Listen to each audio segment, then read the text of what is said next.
5편 다윗의 시. 하나님, 들어주소서. 부디 귀 기울여 주소서.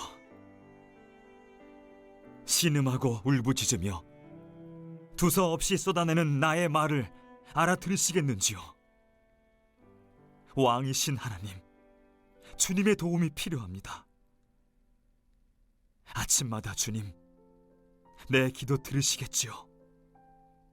아침마다 나, 주님의 제단에 깨진 내 삶의 조각들 펼쳐놓고 불이 내려오기를 기다립니다. 주님은 악과 상종하지 않으시며 악을 주님의 집에 들이시는 법이 없습니다. 허풍 떠는 자들을 바닥에 고꾸라뜨리시고 이간질하는 자들을 보시면 고개를 절레절레 흔드십니다. 하나님께서는 거짓말하는 자들을 파멸시키시고 피해 줄인 자들, 진실을 구부러뜨리는 자들을 역겨워하십니다. 그런데 나를 이렇게 맞아주시다니요, 믿기지 않습니다. 이 몸 주님의 집에 들어와 있습니다. 주님의 내실 성소에 엎드려 적진을 무사히 뚫고 나갈 방도를 일러주시기를 기다리고 있습니다. 저들의 말은 하나같이 지뢰입니다. 그 패는 독가스를 뿜어댑니다. 저들의 목구멍은 쩍 벌어진 무덤, 그 혀는 기름칠한 듯 매끄럽습니다. 하나님, 저들의 죄를 물으소서. 지혜롭다는 저들, 그 지혜 때문에 망하게 하소서. 저들을 내치소서. 주님을 내친 자들입니다. 그러나 주께 피해 달아나는 우리는 주께서 두 팔 벌려 맞아주소서. 밤샘 잔치가 벌어지게 하소서. 우리 잔치를 호위해 주소서. 하나님은 주님을 찾는 이들을 환영하시고 기쁨으로 단장해 주시는 분으로 이름 높습니다.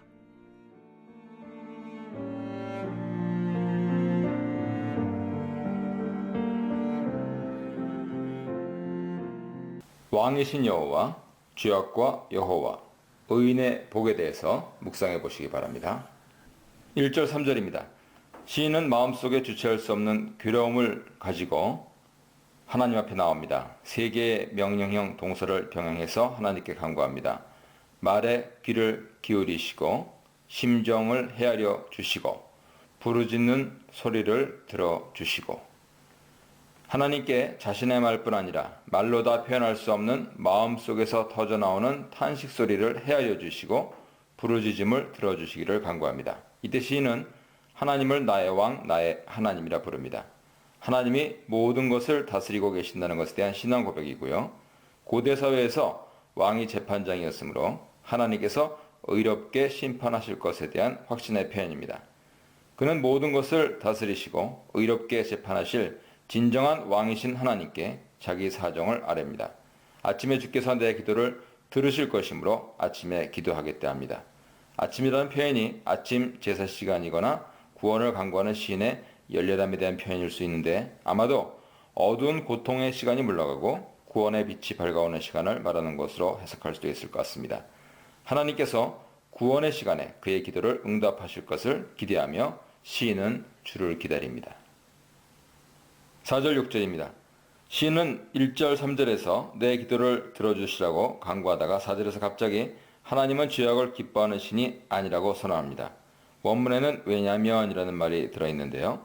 그가 간청드리는 하나님, 그의 상황을 판결해 주실 재판장이시며 왕이신 하나님이 어떤 분인지를 상기하면서 기도응답에 대한 단단한 초석을 놓는 것이죠. 이 부분에서는 하나님 성품에 대해 초점을 맞추되 무엇이 아니다 또는 무엇 하지 않다는 부정적인 관점과 능동적인 관점으로 하나님 성품을 표현하고 있습니다.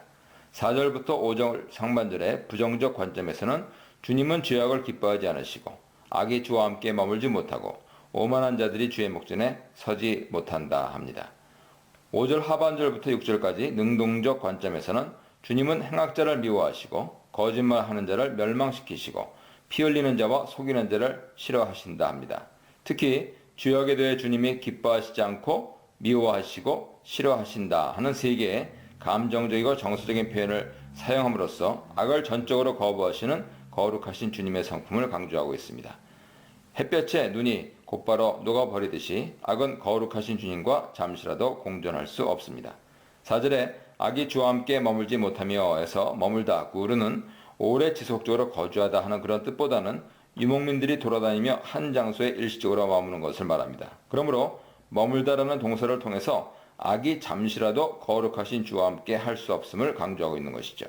잠시라도 악이 주와 함께 공존할 수 없기 때문에 자기 자랑이 가득한 오만한 자들, 행악자들, 거짓말하는 자들, 피 흘리기를 서슴지 않는 폭력적인 자들, 속이는 자들은 주의 거룩한 임재 앞에 설 수 없습니다. 주께서 이들을 절대로 용납하지 않으시고 반드시 멸망시키실 것입니다. 하나님의 거룩하심은 악과 양립할 수 없어서 악에 대한 거부와 악인에 대한 심판으로 표현되고, 다른 한편으로는 의를 사랑하며 의인에게 은혜와 축복을 주시는 것으로 표현됩니다. 7절 8절입니다. 주님은 악을 기뻐하지 않으시고 행악자를 미워하시는 반면 주를 경외하는 자들에게는 풍성한 사랑을 베푸시고 그들을 의의 길로 인도하십니다. 악인들이 하나님과 함께 머물 수 없는 것과 대조적으로 시인은 성전으로 나아가 하나님 임재를 누리기를 갈망하며 기도합니다. 성전을 향하여 예배한다는 것은 주님의 가장 친밀한 임재 장소인 지성소를 향한다는 뜻이므로 예배 대상이 지성소가 아니라 지성소에 임하신 주님이 되십니다. 악인들이 죄악으로 인해 하나님 임재를 누릴 수 없다고 해서 시인이 자기의 의와 선함으로 하나님 앞에 나아갈 수 있는 것은 아닙니다. 인간은 어느 누구도 자신의 의와 선행을 힘입어 하나님 앞에 설 수 없습니다. 죄악을 기뻐하지 않으시는 하나님, 의로우신 재판장 앞에 무죄 판결을 받을 수 있는 사람은 아무도 없습니다. 따라서 시인은 하나님의 풍성한 사랑을 힘입어서 하나님 임재로 나아가는 것입니다. 하나님 임재로 나아가는 것은 오직 그의 백성을 향한 하나님의 은혜와 언약의 사랑, 헤세드에 의해서만 가능합니다. 하나님의 언약의 사랑 안에는 그의 백성의 죄가 사함받을 수 있는 길과 방도가 예비되어 있음을 시인은 알고 있습니다. 풍성한 사랑을 힘입어 주의 임재로 나아간 시인은 주를 경외함으로 예배하겠다 말합니다. 하나님의 풍성한 사랑으로 주님의 임재 앞에 나아가게 됨을 확신한 시인은 이제 원수에 대해 초점을 맞춰 기도합니다. 원수들은 시인을 지켜보며 그를 해할 기회를 호시탐탐 노리고 있습니다.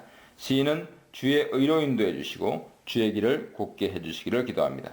이는 주님의 의로우심을 드러내어 호시탐탐 노리고 있는 원수에게서 구원해 주시고 주를 경외하는 삶을 계속 살게 해주시도록 간구하고 있는 것이죠.